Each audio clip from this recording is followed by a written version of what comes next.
Hip hop is not youth culture, and the narrative around that is a capitalist lie with an agenda.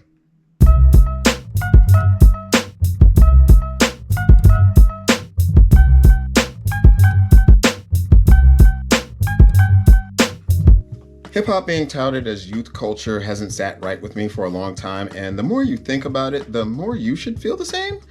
I think people around my age and older probably imagine how much they dislike a lot of mainstream music they hear, and since they didn't witness the rise or transition of certain artists, they immediately blame it on youth.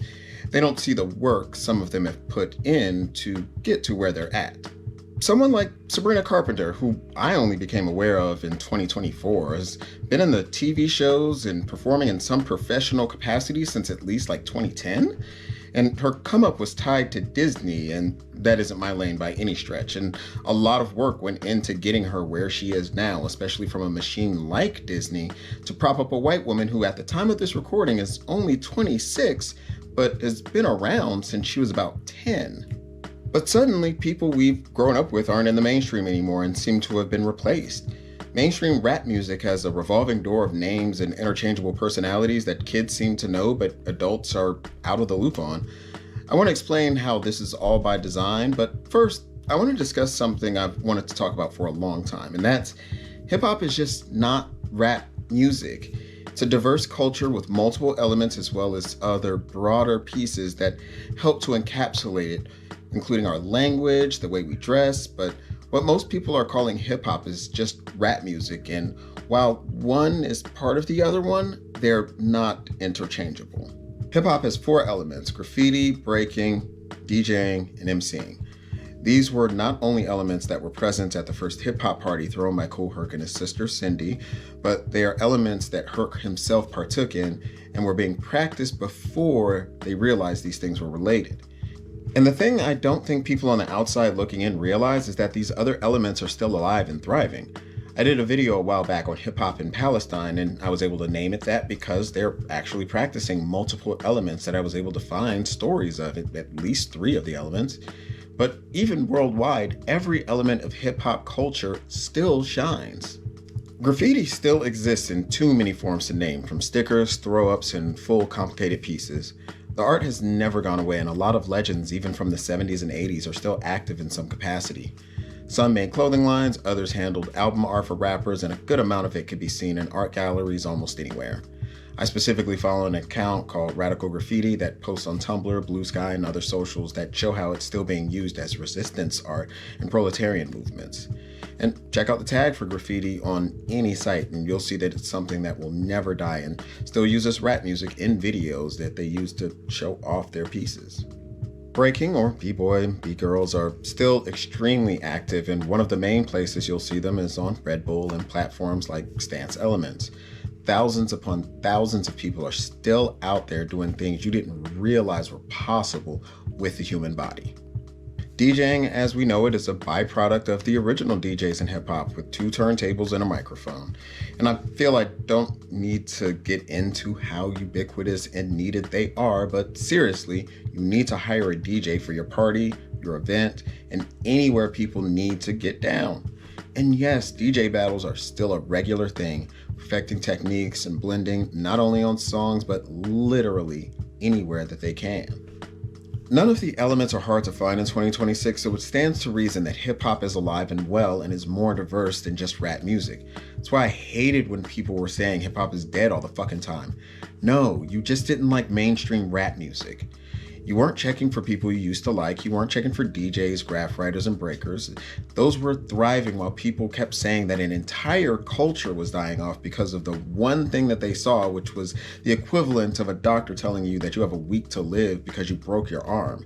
The arm heals and the rest of your body works, so calm down, y'all. And while he has issues politically, Killer Mike had it right early on by saying rap is dead and not hip hop. Some of us know better. So at this point, we can understand that hip hop is nowhere near close to a dying culture. And while young people do help to keep it going, it's not the whole story. I keep making a point to say mainstream rap music and not just rap music for a reason. And this is one of the ways in which the capitalists get away with a false narrative about hip hop being specifically youth oriented. In the mid to late 90s, a fork in the road was created. Even though there were always less popular albums or music being made, rap in its many forms was just rap, until underground rap became a thing. While pretty self-explanatory, the gist of it is mainstream music, not just rap, is supported by being signed to a major label. Currently, there are 3 major labels, Sony, Universal, and Warner, and their global market share, meaning the amount of music that's actually bought and sold in the world, it's around 70%. So about 30% of music that's actually being generated, any kind of actual revenue, it's done by independent labels, and there's a lot of independent labels. Up until 1998, there were 6 major labels, which were the prior 3, as well as BMG, EMI, and Polygram, but all 3 were merged into the remaining 3. Most rap music you used to hear was distributed through a major label, even if you didn't know it. Def Jam, home of LL Cool J at EPMD, Method Man and Redman, among others, was a part of CBS, Sony, then Polygram, which merged into Universal. Jive Zamba, that was the home of Tribe Called Quest, KRS-One, as well as Britney Spears and NSYNC, was a part of BMG, which merged into Sony, and Death Row Records was a part of Interscope, which was a subsidiary of Universal. The short version of why major labels have always been necessary is because they already had the money to hand out loans to artists to help create the music, as well as a means to package the physical media for shipment to stores, pay for music video budgets, pay for airtime and advertising to let people know when a project is coming, as well as connections to outlets like radio, TV, and to have artists play in places to eventually get that money back they lent out in order to start the process all over again. The contracts were shady as fuck, as evidenced by groups like TLC, who were the biggest selling group in the world but were broke. Q-Tip himself said, "Industry rule number 4080, record company people are shady."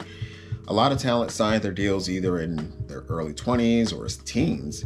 If they were successful, they could fulfill their contracts and either re-sign or sign to a different label.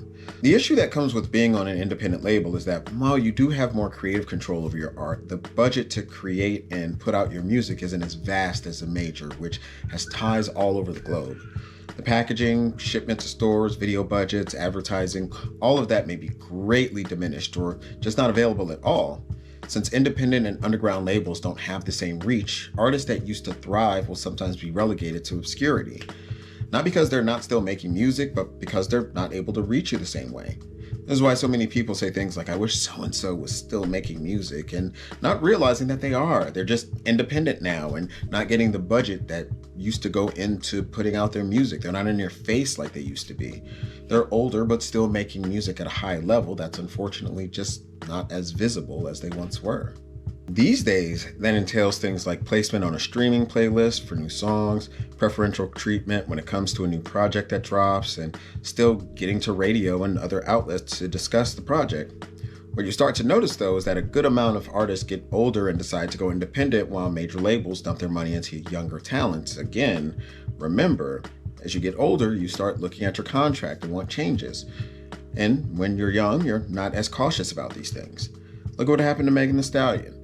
Labels have a vested interest in keeping young people around to continue to exploit them. And we haven't even discussed the advent of the 360 deal. Older artists remember a time where traditional record deals may not have been the greatest, but the deal specifically was for the sale and recoupment of money spent on the music. The record label got money from the record sales and things they were involved in, and that's it. 360 deals, they were created in the early 21st century where all of that went out the window, and now labels were getting a piece of everything an artist can make money from, including revenue from touring and merchandise, something that was unprecedented beforehand. A lot of artists who had traditional deals won't sign a 360, and so they're no longer part of the major label system. Once again, older artists are smarter and more aware, so it's easier for labels just not to keep them around. Hip-hop as a culture, as well as rap as a genre of music, were seen as fads in the beginning of their popularity. Labels didn't get on the bandwagon because they saw longevity. They saw a quick buck to be made off of what the kids were buying. So as early as the first rap records released on labels, they were already dismissive of it. It was considered a fad or a trend that kids created and wasn't to be taken seriously, but dollar signs make everyone pay attention. So from the very beginning, there was a stigma around the culture strictly because it was new. Yes, hip-hop was created by mostly teenagers in the Bronx, but truthfully, what culture isn't? Look back at any generation of music or anything, and you'll find musical prodigies that help to carry on an existing tradition or help create a new culture to move forward. Both Michael Jackson and Stevie Wonder were 11 years old when they came into prominence. Richie Valens, singer of La Bamba, he died at 17. The Rolling Stones started off when they were about 20, and punk rock culture started around the same time as hip-hop. We never talk about that. And punk, for the most part, is not considered only youth culture. Truthfully, it's evident that hip-hop is, it's black. It's a black culture first and foremost. And so that's the reason for the dismissiveness. Let's just get that out the way. When white kids create new tech or look like disruptors, they're immediately touted as the future, but eventually fizzle out pretty quickly, while the slow burns like rap music have longevity. Hell, people swear white supremacy is going to die off one day, but they keep recruiting younger people to get involved. Is white supremacy youth culture? And don't get me started on hip hop being a young culture either. It's officially been over 50 years. How much older is rock, really? Especially if we go back to the inception of hip hop. Comparatively speaking, they're more like siblings with an age gap, but hip hop has birthed its own kids at this point. And in the grand scheme of the world, 50 years isn't that long, but the Civil Rights Act was only signed about 9 years earlier than the creation of hip hop. And we swear that shit is ancient history. So which is it? Uchi Wally Wally or One Mic? With any culture, young people are needed to help carry it on to the next generation, but there's not a specific stopping point where you're supposed to jump off. Culture is something that is ever evolving, and older people from the generations before are supposed to teach it to the generations that come after them. It's not one or the other.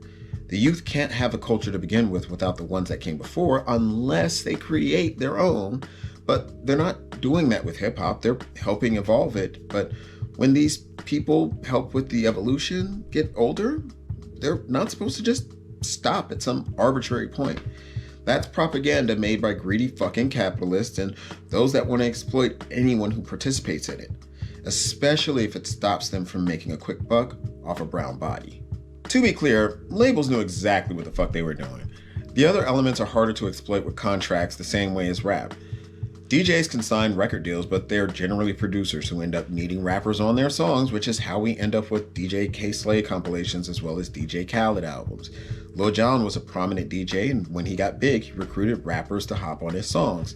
Instrumental music doesn't sell as well without the vocals, and how do you sign a graffiti artist? One of the most interesting versions of that happened with the formation of a company called The Drawing Board. Say Adams, a former graph artist, and his partner Steve Carr founded The Drawing Board in the late 80s and became the in-house album artist for Def Jam up until 1999. If you look in the album liner notes, such as DJ Clue, Memphis Bleak, Slick Rick, even Mr. Smith albums, you'll actually see them credited in the album liner notes as The Drawing Board. Hip-hop is everywhere. But that's an anomaly. Truthfully, a lot of artists either stay on the street or go into business for themselves, selling art pieces or even starting clothing companies like Echo Unlimited or Con Art. A rapper can hire a graph artist to help with their design or just do it themselves like KRS-One or Artifacts. They're all graffiti artists as well as MCs. I say all that to say the other elements of hip-hop could not be as easily controlled as rap. If you're any kind of musician, there is a way for you to be signed and perform that music. The infrastructure already exists in every genre. Therefore, if you equate the culture with its most forward-facing element, rap, call it hip-hop, the name of the culture it's a part of, and then pin it as only youth-oriented, it becomes easier to guide the narrative surrounding it, as well as who gets to participate in it.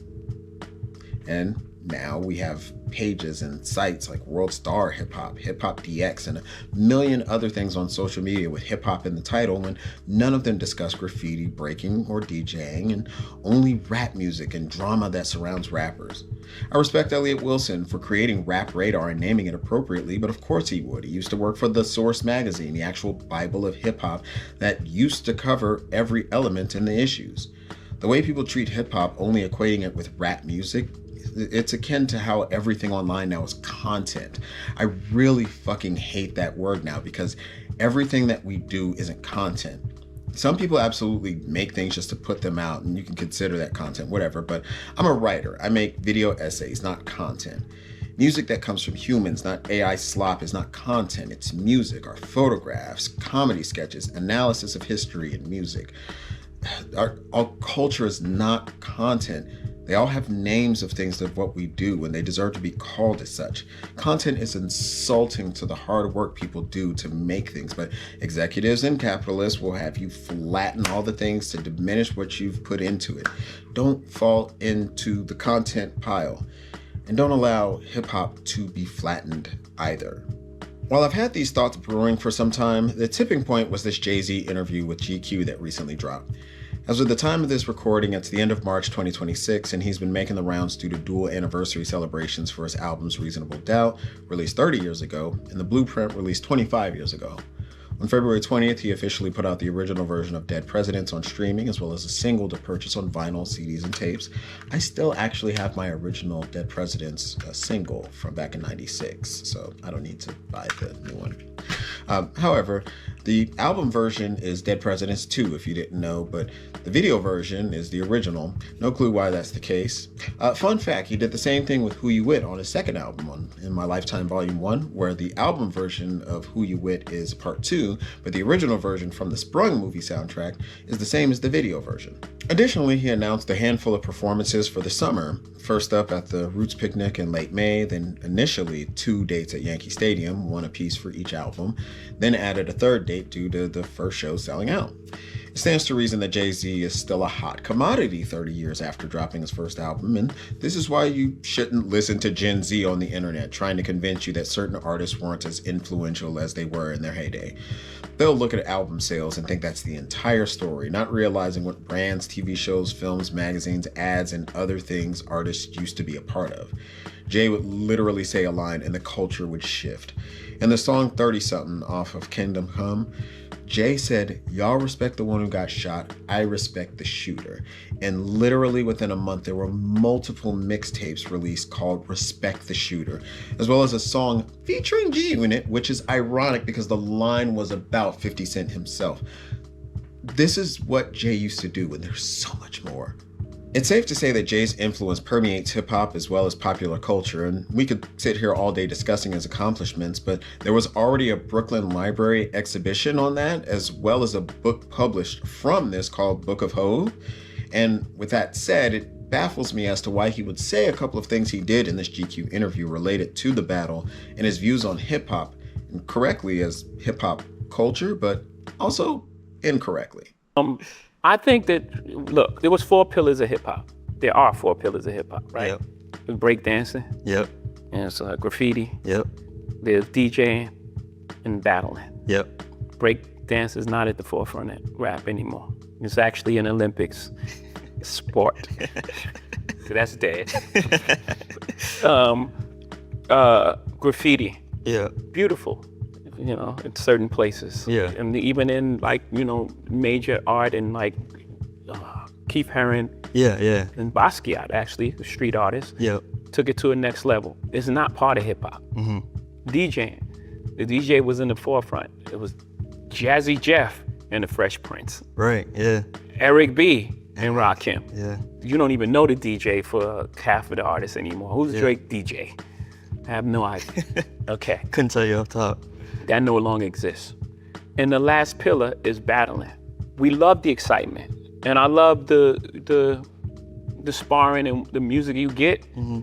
But in this day and age, it's so much negative stuff that comes with it that you almost wish it didn't happen. Really? So by Jay's own logic, this not only doesn't make sense, but this means hip hop doesn't exist anymore. Like, what is he doing? First off, I don't care who you are, even Kool Herc and Cindy Campbell himself, but no one is getting rid of the elements of a culture, especially when they're still active. And Jay's reasoning seems to be that graffiti and b-boying and breaking got too big to the point that they're not a part of the culture anymore. Huh? I could see it if he was saying, like, on one hand that, you know, we don't really see those aspects of hip hop anymore, and that's why he doesn't associate with them. But as a man who was born in Brooklyn, New York in 1969, he's aware of what hip hop is, and his argument was that the elements stated are too mainstream and therefore they can't be aligned with the culture, which is asinine. If anything, that should be a testament to the continued influence of hip hop and all of its parts. And if we have graph writers that started in the streets and brought their styles to art galleries, that means that hip hop is still influential.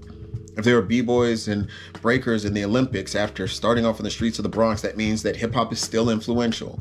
Those elements are so coveted that they're mainstream on their own, while rap music is still one of the biggest genres in the world. Literally, Jay-Z is the richest rapper in the world.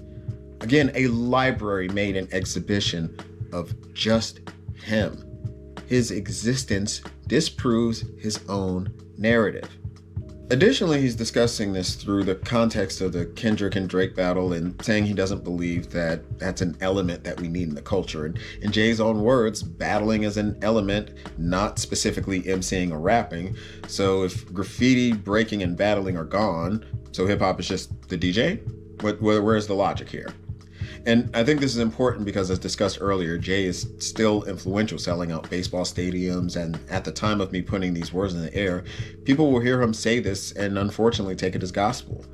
I feel like he should know better in his faulty logic, but when you're in those rooms above everyone else and none amongst the people, how would you know? Jay is being irresponsible with his words here at best, and helping to dismantle the culture he's a major figure in at worst. The last thing I want to say regarding youth culture is that all this shit changes. Comic books were seen as something targeted to kids. There were outliers, but by and large, they were strictly seen as something you grew out of. Then Watchmen and Dark Knight happens, and suddenly comics are something nobody ages out of, to the point that nostalgia is sold back to adults and new iterations of old properties come up just to appeal to people 30 and up. Same with cartoons, anime, and the toy market. Hell, look at all the toys on my desk right now. I didn't get all this shit in the 90s. Everything you see here was obtained in the last 10 years. Gym shoes, basketball sneakers, whatever, they were something that you wore recreationally or until you hit about your mid-30s and transitioned into more mature shoes. But now we have sneaker culture and people show off kicks at any age.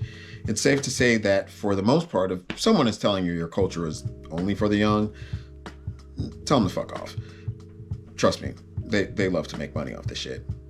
Or, just keep living. You'll evolve in the ways that you need to, as well as the culture. And as far as hip-hop is concerned, peace to all the elements that are still intact. It will never die. Appreciate everybody for getting to the end of the video. I really appreciate the support. Hit like, subscribe to the channel if you haven't already. Tell me if you agree or disagree in the comments. Let me know. Maybe I'll follow up on this if we have anything else to discuss. Let's keep this one going. I'm Brilliance Proper, and see you on the next one. Peace to you and yours.